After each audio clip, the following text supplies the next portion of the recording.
Hello my dear student, welcome to K Chauhan vision. मैं आपको lesson जो टीच करवा रही हूँ वो है हम बीमार क्यों होते हैं। ठीक है, उसमें एक क्वेश्चन मैंने आपको पहले करवाया हुआ था कि रोग क्या है। इसी क्वेश्चन को एक अलग फॉर्म में लेके जा रही हूँ। स्टार्टिंग यहीं से होएगी पर आगे इसका रूप चेंज होएगा। ठीक है, तो रोग क्या है, तो वही डेफिनेशन हमने की हुई है कि कोई व्यक्ति शारीरिक, मनोवैज्ञानिक या शरीर की कोई भी अंग या पूरी अंग प्रणाली जो है वो कार्य ना कर सके, उसमें कोई अवरोध पैदा हो जाए तो उसको रोग कहते हैं। या हम ये भी कह सकते हैं कि जब कोई रोगी व्यक्ति अपने आप को आराम की स्थिति में अनुभव नहीं करता है तो भी उसको रोगी व्यक्ति कहेंगे। अब यहाँ से शुरू करना है हमने, रोग के कारण क्या है।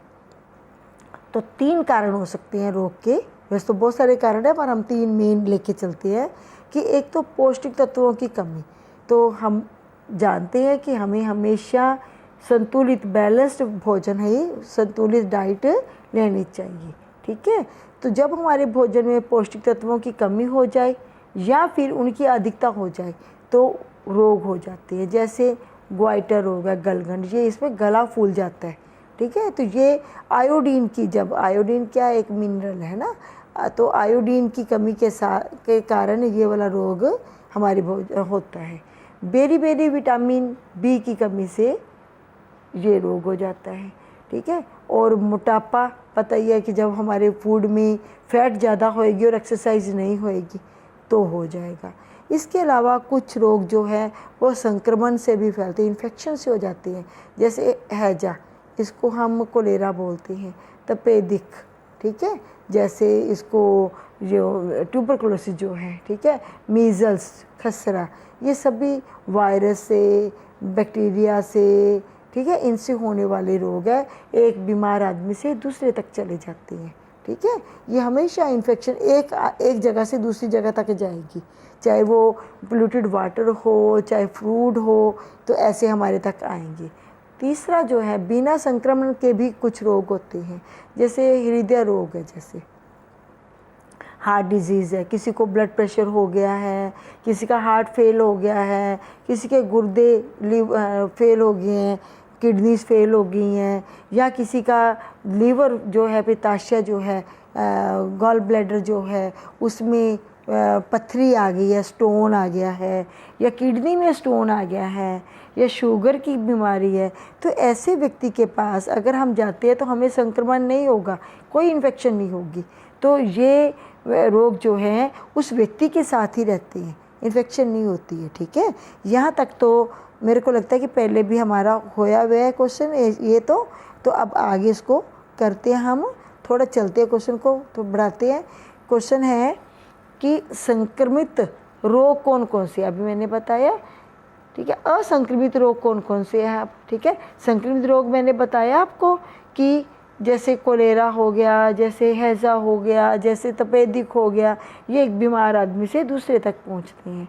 ठीक है, फिर अब असंक्रमित रोग कौन कौन से हैं, तो कुछ ऐसे रोग जैसे हृदय रोग हो गया, गुर्दे काम नहीं करते वो हो गया, पित्ताशय की पथरी हो गई है, गुर्दे की पथरी हो गई, तो ऐसे रोग जो बीमार आदमी से, रोगी व्यक्ति से स्वस्थ व्यक्ति तक नहीं जाते हैं उनको असंक्रमित रोग कहते हैं। ठीक है, तो अब आ गया नॉन इन्फेक्टियस डिजीज़ बोलते हैं या नॉन कम्युनिकेबल डिजीज़ भी बोलते हैं इसको। तो आनुवंशिक रोग कौन से होते हैं, ऐसे रोग जो बच्चा पैदा हुआ ना तो माँ बाप के साथ ही वो पीढ़ी दर पीढ़ी आगे रोग चलते रहते हैं। जैसे हम कहते हैं कि जो रोग माँ बाप को है वो बच्चों में भी आएंगे, दादा दादी को है तो माता पिता तक आएंगे, दादा दादी नानी नानी के पास है तो वो रोग माँ बाप के पास आएंगे, और माँ बाप से फिर बच्चों तक आएंगे। ऐसे रोगों को हम आनुवंशिक रोग कहते हैं, ये फिर आगे पीढ़ी में भी जाएंगे। जैसे हीमोफीलिया एक रोग है।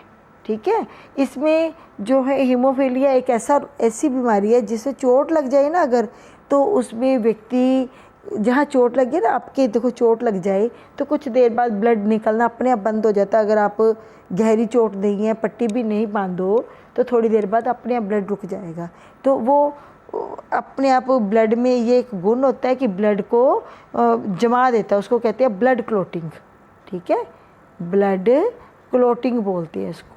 ठीक है, क्लोटिंग, खून का जमना कहते हैं, रक्त का थक्का बनना। तो ब्लड क्लोटिंग नहीं होती तो इस रोग को हम कहते हैं हीमोफीलिया। तो जिसमें रोगी का रक्त जो है आसानी से नहीं जमता है। सामान्यतः रक्त जो है ना वो 2 से 8 मिनट है ना में जम जाता है ना, अगर चोट लगी तो इतने में जम जाएगा। पर इनका ब्लड जो है ना, जो हीमोफीलिया वाले हैं, इनका तो जमता ही नहीं है ब्लड।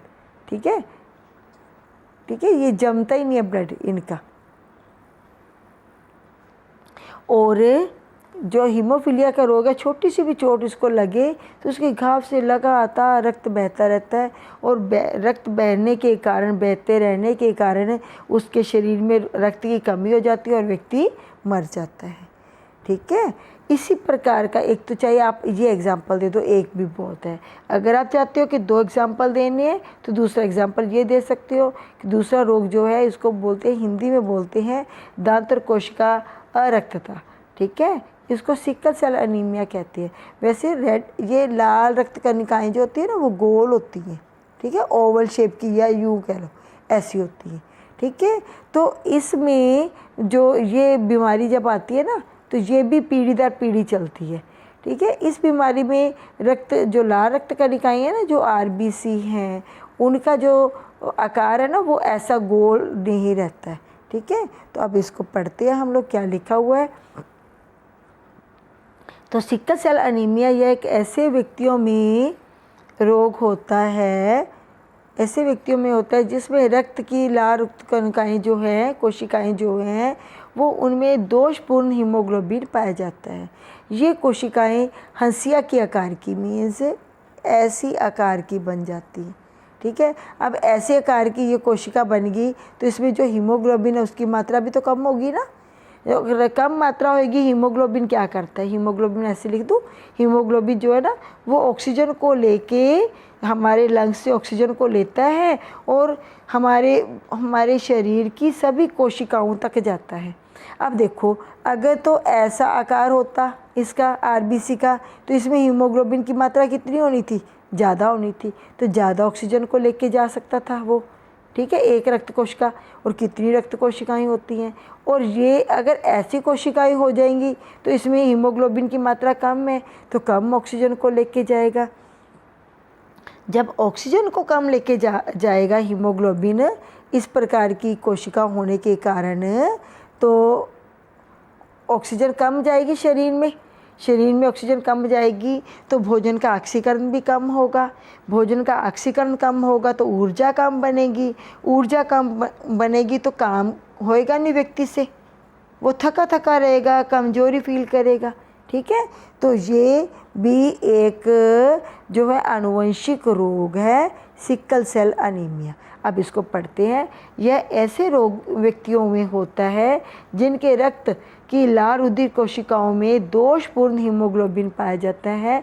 पहले तो लाल रुधिर कोशिकाएं ही दोषपूर्ण होती हैं, वो पूरी गोलाकार ना होकर ऐसी होती हैं। ठीक है, जो हंसिया के आकार की होती हैं, ये कोशिकाएं हंसिया की भांति होती है, जिस कारण इनमें हीमोग्लोबिन की मात्रा भी कम है, और हीमोग्लोबिन की मात्रा कम होने के कारण ये ऑक्सीजन की संवहन क्षमता भी इनमें कम हो जाती है, और संवहन क्षमता कम होने के कारण व्यक्ति जो है वो कमज़ोर महसूस करता है। क्यों? क्योंकि भोजन का ऑक्सीकरण पूरा नहीं होगा तो ऊर्जा भी पूरी पैदा नहीं होगी। तो ये थे आज के क्वेश्चन। मैंने आपको 3 क्वेश्चन कराए हैं कि रोग जो है वो कैसे है, संक्रमित रोग है, असंक्रमित रोग है, आनुवंशिक रोग है। ठीक है, और कल इसी टॉपिक को आगे बढ़ाऊंगी। ये मैं अब सीरीज शुरू कर रही हूँ डिजीज़ के नाम से, डिजीज़ पार्ट 1 है ये आपका। ठीक है, ये वीडियो आपको कैसी लगी? Thank you for watching this video.